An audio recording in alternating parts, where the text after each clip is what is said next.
Hoy hablamos con Ángel Azar.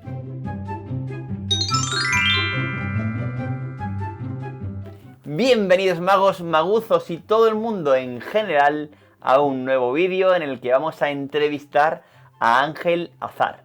Este para mí es un vídeo muy especial, ya que entrevisto al culpable absoluto de que a día de hoy yo sea un enganchado de la magia con moneda y de la magia en general, ya que cuando yo empecé en el círculo de Málaga, muy jovencito, él me cogió y veía que el niño ilusionado con la magia y empezaba a guiarme un poco por los caminos correctos, entre comillas eso de correctos, ¿no?, de la magia. Pero sí que me tutorizó un poco, me dijo que estos libros eran interesantes, que libros me podían venir bien, y bueno, estuvo un poco encima mía para que siguiese aprendiendo y se lo agradezco muchísimo. Así que os podéis imaginar cómo de importante es para mí esta persona. Deciros también que en la entrevista hablamos de un montón de cosas súper interesantes. Hablamos del teatro, hablamos de magia teatralizada, la dramagia, hablamos de, bueno, de su etapa y cómo él llega a eso de la magia y el teatro. Hablamos de muchísimas cosas súper interesantes que ahora están un poco en boca con esto de la Nouvelle Magique que dicen los franceses, y creo que os puede resultar muy interesante, ya seas partidario de este formato de magia o no. Siempre es nutritivo escuchar a una persona que durante mucho tiempo le dedicó muchas horas a esto de la magia y el teatro. Así que, sin más, con todos ustedes, Don Ángel Azar. Bueno, estamos aquí con Ángel Azar. No me gusta mucho presentar a la gente, así que mejor que yo que deciros quién es Ángel Azar. ¿Quién es o quién fue Ángel Azar? Porque claro. A ver, Ángel Azar es Ángel Zatarain. Correcto. Ángel Azar fue una ficción que hace ya muchos años, pues en el año 93, se me ocurrió ponerle nombre y personaje porque me gustaba la magia. Pero en realidad yo empecé a hacer magia porque quería dejar de fumar. Así. Cada uno tiene sus motivos, ¿no? Sí, son libres. Y bueno, pues fue eso, una afición que nació con ninguna aspiración más que dejar de fumar y ocupar mi cabeza en otras cosas y tener las manos ocupadas, que venía bien, decían los psicólogos que era muy interesante, para dejar de fumar. Y el caso es que se me quitó la afición de fumar, pero se me enganchó el veneno de la magia y bueno, pues terminé siendo Ángel Azar. Bueno, y eso fue... Claro, te escucho muchas veces hablar sobre que si el mago se nace o se hace, ¿no? Entonces, eso, ¿con qué edad empezaste tú más o menos con la magia? A ver, yo no empecé con la magia hasta los 30 y muchos, ya te digo. Como espectador de magia siempre he sido buen espectador de magia. Quiero decir, me ha gustado ver magia y además tenía un padre muy aficionado a las cartas y le gustaba hacernos juegos de magia. Yo siempre, cuando me han preguntado este tema, siempre he dicho lo mismo, que ahí nació mi afición, de ver a mi padre pues haciendo juegos con la baraja. Pero evidentemente estoy hablando de un absolutamente aficionado, sí, y que se sabía 3 o 4 juegos, pero los manejaba muy bien. Y lo suficiente para engancharte, ¿no? Sí, pero como espectador, ya te digo, nunca se me ocurrió ni siquiera aprender o preguntarle a mi padre, oye, ¿y esto cómo se hace? Nunca. Hasta que me planteé dejar de fumar y de repente coincido con la misma época en que Tamariz saca en los kioscos El mundo mágico de Tamariz. Y aunque yo ya tenía una deficiencia física, mi mano tenía ya una carencia de dedo y de movilidad de muñeca y tal, yo lo compré, ya te digo, con esa idea de bueno, voy a entretenerme, hasta que de repente empiezo a leer cosas y digo, ay, pues esto lo puedo hacer, y esto lo puedo hacer, y esto lo puedo hacer. Y me aficioné hasta tal punto que todavía recuerdo en un verano que nos fuimos a un pueblecito de Almería, a Aguamarga, y claro, con todos los niños, grupo de amigos, te puedes imaginar.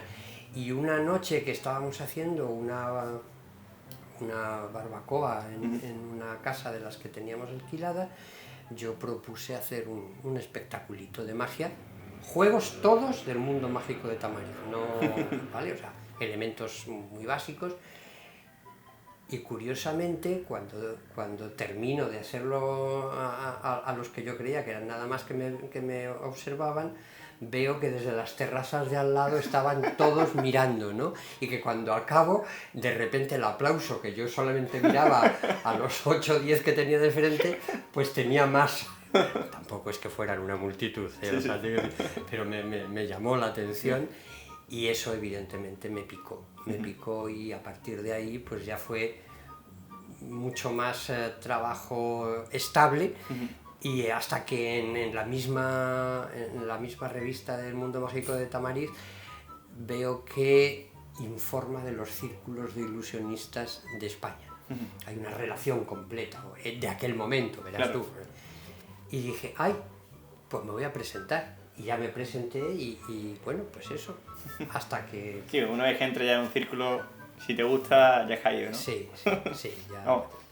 Fue la verdad es que primero me encontré con una gente fantástica. Tuve suerte de 2 o 3 veces coincidir con Jacobo y con algunos de los históricos de Málaga, ¿no? Mira que yo no soy malagueño, o sea, yo soy marido de malagueña, pero yo llegué a Málaga por mi mujer, pero sí, me encontré con gente fantástica.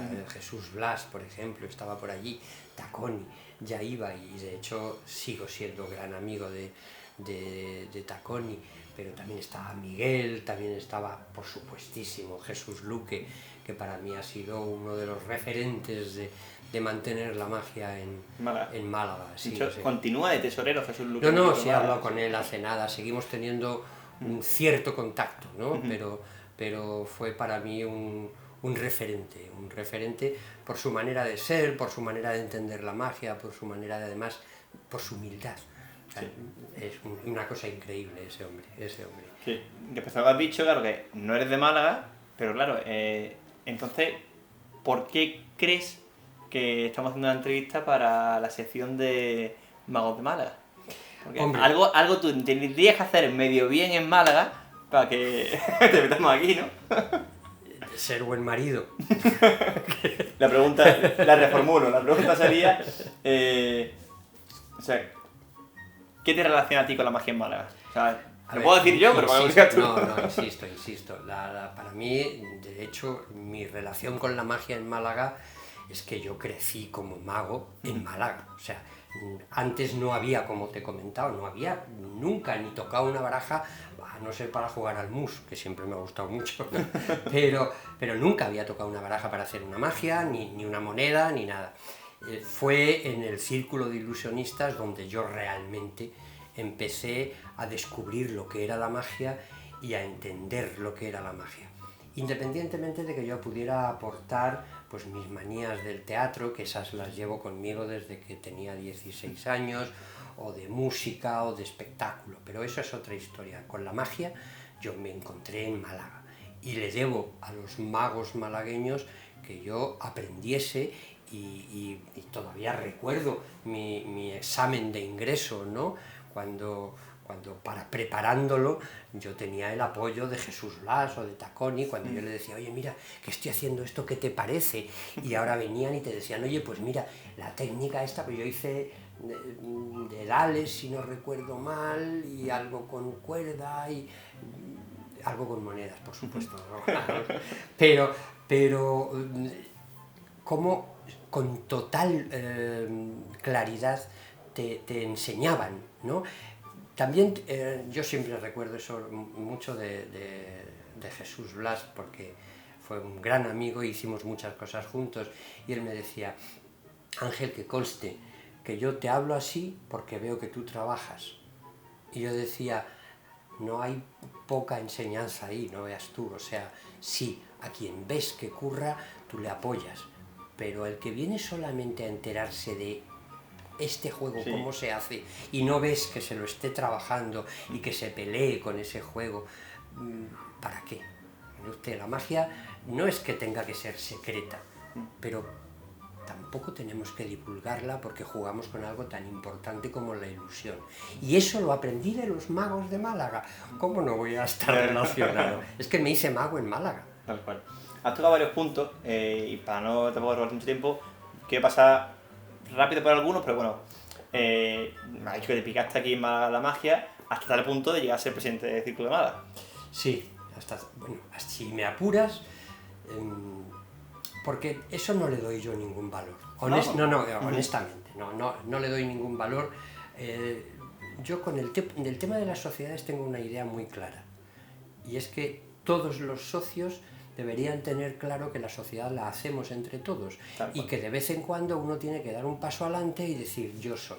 Sí. Entonces, mi relación con las matemáticas siempre ha sido horrible, yo jamás hubiera dicho soy el tesorero, pero fui vocal, fui secretario y llegó un momento en que fui presidente y ya está, y pasado un tiempo me retiré y no pasó nada, hubo otro y otro. Esa es mi idea de cómo tiene que funcionar. Me parece que es fundamental eso, ¿no? Has dicho, al final una sociedad es eso, una sociedad, y cada miembro aportamos todo, esto no funciona. Exacto, esa es la base de mi pensamiento con respecto a la sociedad.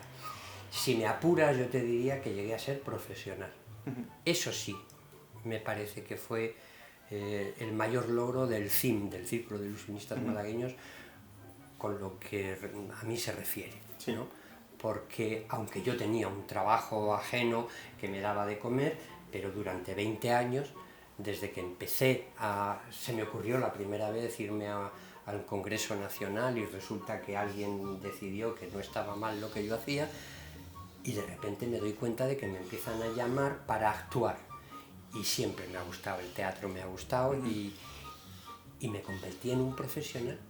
Porque un profesional no es que yo tenga que vivir plenamente de eso, sino que me enfrento a ese hecho con la seriedad, con el trabajo y con la calidad que yo creo que se merece el público. Por supuesto, tú puedes, además, siendo competente legal en el sentido de tú en aquella época eras autónomo, tenías tu trabajo y aparte, o sea, un trabajo en paralelo. Al final, sí, un trabajo en paralelo. Nadie niega que un profesional no pueda ser pluriempleado, ¿no? O sea, incluso dentro de la magia hay magos que tienen su tienda de magia y aparte sus actuaciones, ¿no? Exacto. O sea, no es algo por ahí, excluyente, por ahí voy, esa era mi idea. Y por otro lado también he dicho, me ha mencionado varias veces lo del teatro y mira, está haciendo muy improvisado esto en general, pero esta sí me pica, porque además esta tiene medio que pensar. Ahora justamente se está hablando mucho, yo sé que tú estás fuerísima del panorama ya mágico, pero ahora se habla mucho, sobre todo en Francia, de la Nouvelle Magique, que se ve que se han dado cuenta que si mezcla el teatro y la magia hay opciones diferentes, ¿no? Y le llaman eso, la nueva magia, ¿no? Y me hacía gracia hacerte la pregunta, ¿no? ¿Qué opinas de este término, no? Tú que hace ya 30 años atrás ya estabas haciendo magia y teatro, ¿no? Y ahora la llaman la Nouvelle Magique, ¿no? Hace muchos más años, un gran mago que se llama Masquelain empezó a hacer la dramagia. Correcto. Y jugaba con lo mismo, con el teatro, y la magia entraba dentro de una historia. ¿Qué opino yo? Bueno, primero decirte que de la Nouvelle Magique no tengo ahora mismo ninguna imagen, no reconozco nada, ¿vale? Pero si es de lo que estamos hablando, de mezclar teatro con magia, mi posición ha sido siempre muy clara porque la he defendido siempre. He criticado a mis compañeros magos y me he criticado a mí mismo el primero cuando me limitaba a mira qué puedo hacer. Y sin embargo me he alabado y he disfrutado muchísimo cuando os voy a contar un cuento. Y en ese cuento entra la magia como parte de la ilustración. Yo siempre decía que es como cuando lees un cuento ilustrado y vas leyendo letras y de repente hay una página donde aparece un dibujo y el dibujo te ilustra la historia, ¿no? La historia. Pues para mí era un poco así, ¿no? Es un poco lo que hacía también René, ¿no? René te contaba una historia a nivel supremo, ¿no? Quien dice contaba una historia le ponía ese famoso poema, ¿no? De tres, siempre tres. Sí, o sea, mire usted, se me ponen hasta los pelos de punta solo de recordarlo, ¿no? O todavía recuerdo Pocillos, que es una maravilla. cuando para que entendamos esto, ¿no? Cuando en Granada salíamos de ver en el teatro una de los espectáculos de René Lavant, y se me quedó grabado una conversación, y claro, aquello era un botellón de gente, y había dos que estaban hablando, y uno le decía al otro, como me preguntes que qué juego más me ha gustado, te digo que no lo sé, porque solo me he quedado con las historias. Me quedé alucinado. O sea, la potencia de la magia, que siempre ha sido el eje que nos ha movido, había quedado totalmente anulada por las historias que René Lavant contaba, con ese estilo, con esa seriedad, con esa ironía a veces, ¿no? Y esa profundidad, ¿no? Que eso traspasaba, y a mí es lo que me motivaba a seguir diciendo, yo no quiero presentar un puzzle al público, yo quiero contarle una historia. Contarle una historia, sí. Y en esa historia... Quizás yo creo que muchas veces se ha confundido en exceso, que es una opción más, pero a veces se ha confundido únicamente que parece que tiene que ser como muy del punto A al punto B, ¿no? René demostró, por ejemplo, en ese caso que no. Muchas veces no tiene que ser, pues había una moneda, no necesariamente, ¿no? René, de hecho tú analizas sus textos y sus juegos, y muchas veces el juego iba por un lado y el texto por otro, ¿no? Pero como tú dices, hay un punto siempre de unión. Siempre de unión en el que se conectaba el este. Y mira, yo siempre me acuerdo de un mago que me enseñó mucho también, Vito Lupo. Vito Lupo nos dio una conferencia aquí y siempre decía lo mismo. Cuando empezó a dar la conferencia, empieza a enseñarnos a calentar el cuerpo. Claro, y estábamos todos los magos con la cara torcida como diciendo... Dejando hacer el primer juego, ¿no? ¿Sabes, no?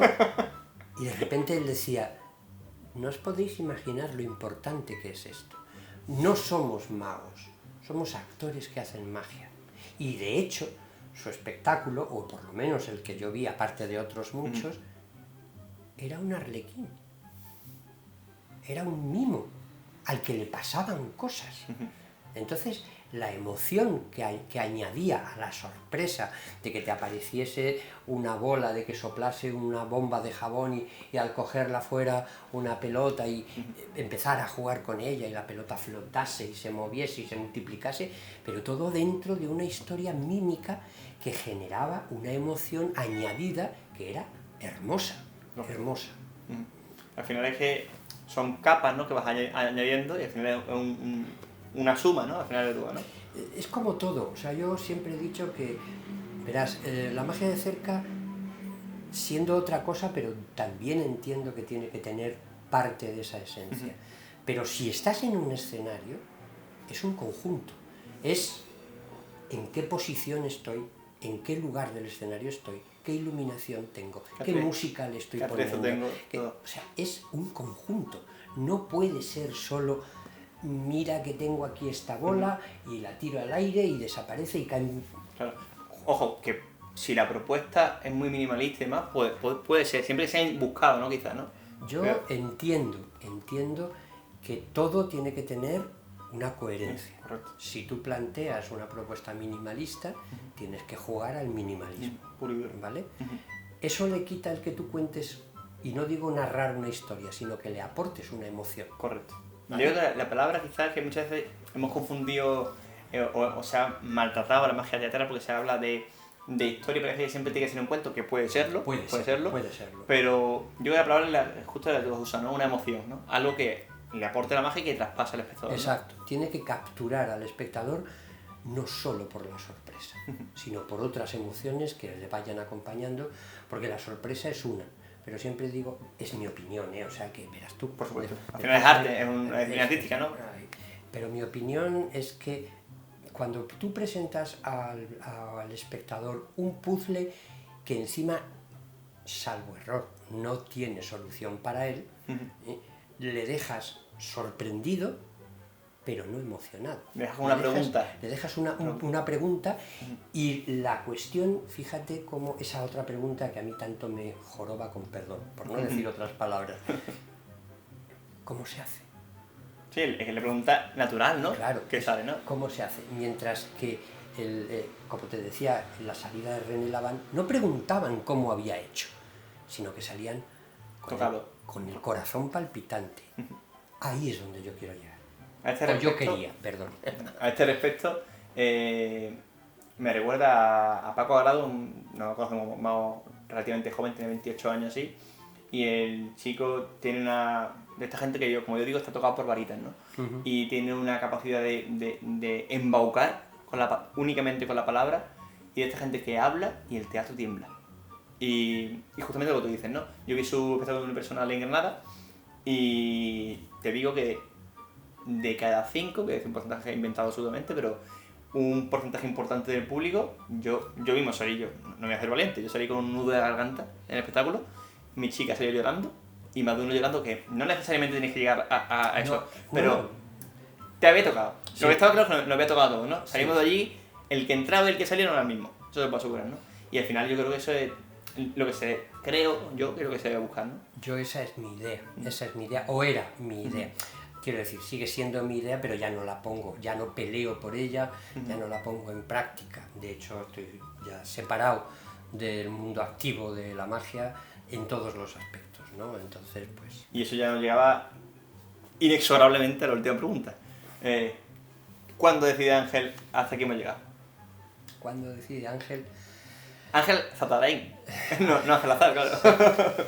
Bueno, Ángel Zatarain decide, ya hemos llegado al final, cuando presenta su último espectáculo, El aprendiz de brujo, y curiosamente yo lo presento, me parece que fue en el año 2008, empiezo a intentar su difusión entre teatros y tal, con gran desesperanza mía, porque durante casi un año nada, pero nada.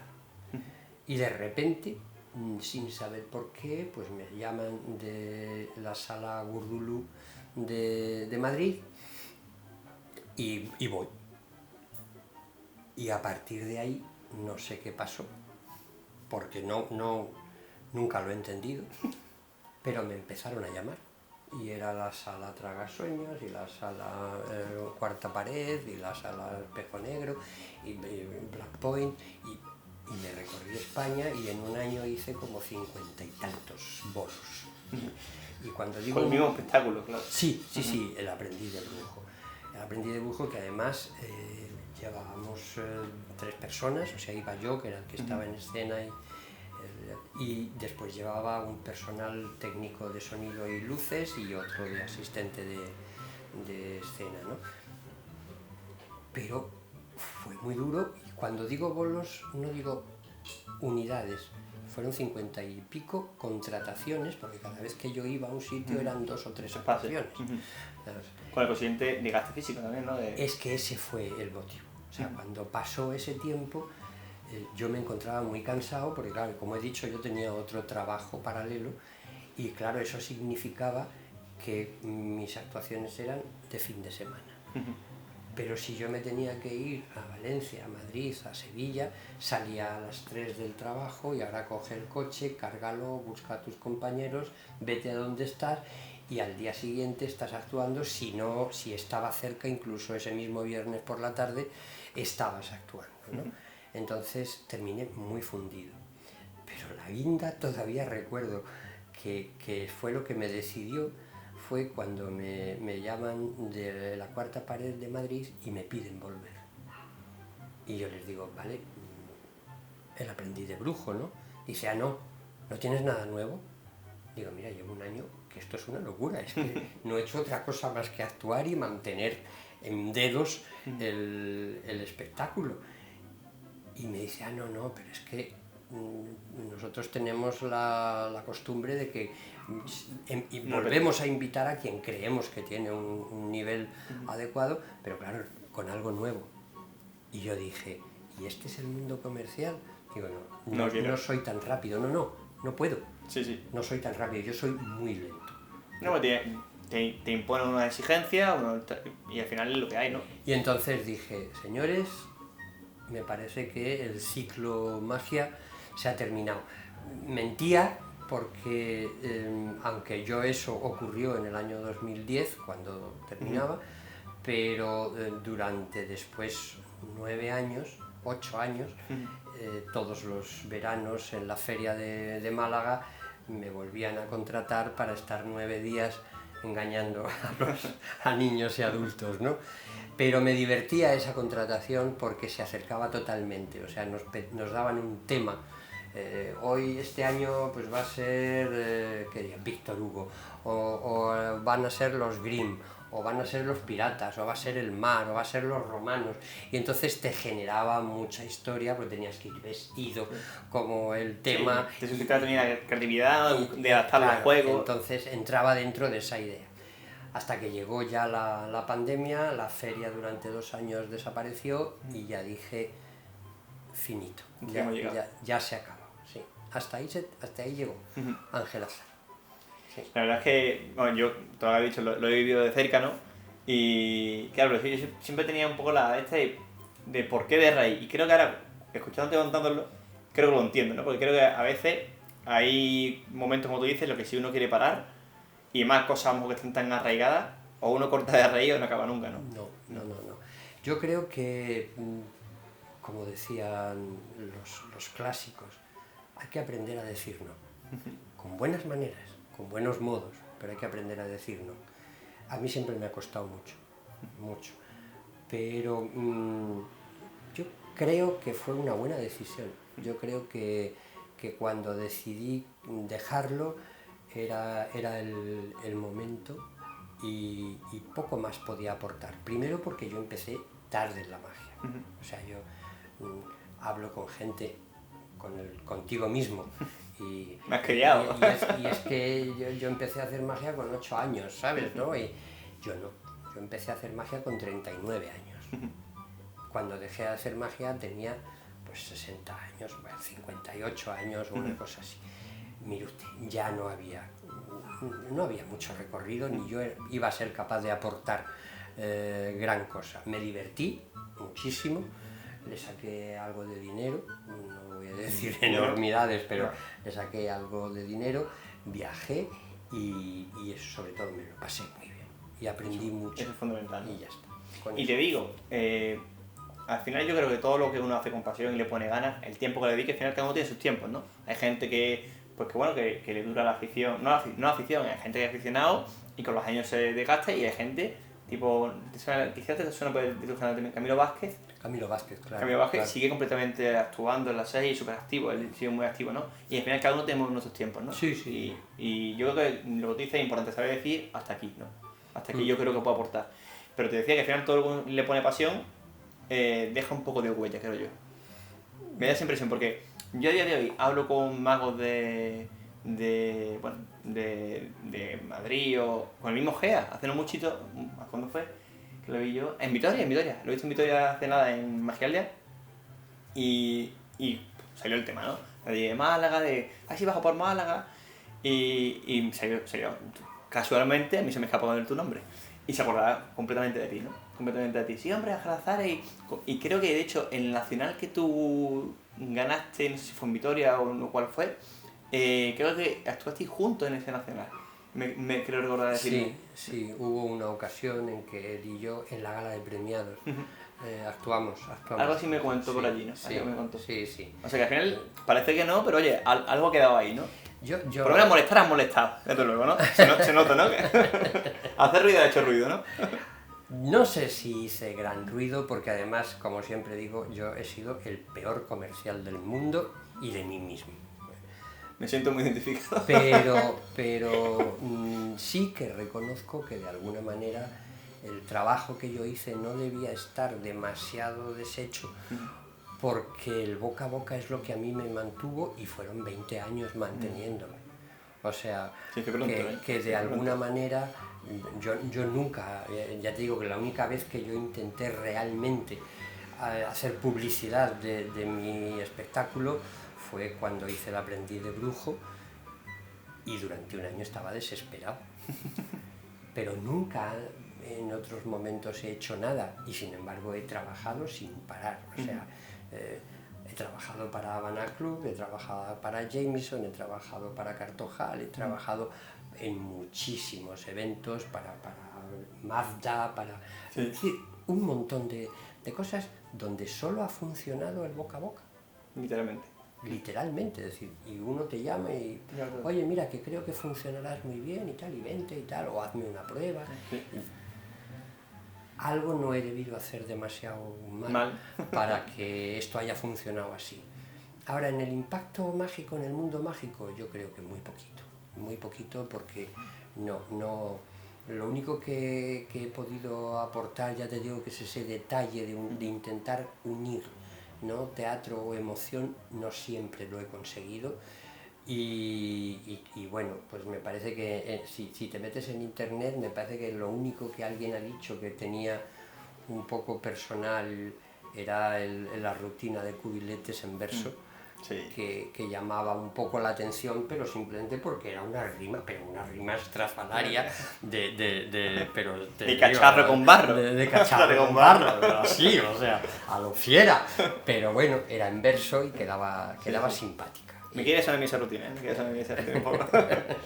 Bueno, Ángel, agradecerte que te hayas liado. Bueno, bien, hasta aquí la entrevista con un final un tanto abrupto y es que nos quedamos sin tiempo en la cámara para grabar. Teníamos 30 minutos y fue 31, así que bueno, ese último minuto de despedida que simplemente decíamos adiós y demás se ha perdido, pero por suerte hemos podido rescatar y tener toda la entrevista al completo, que creo que es lo interesante.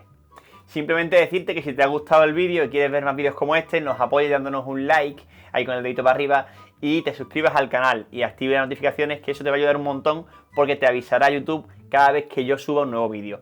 Así que sin más, como siempre, nos vemos en 7 días.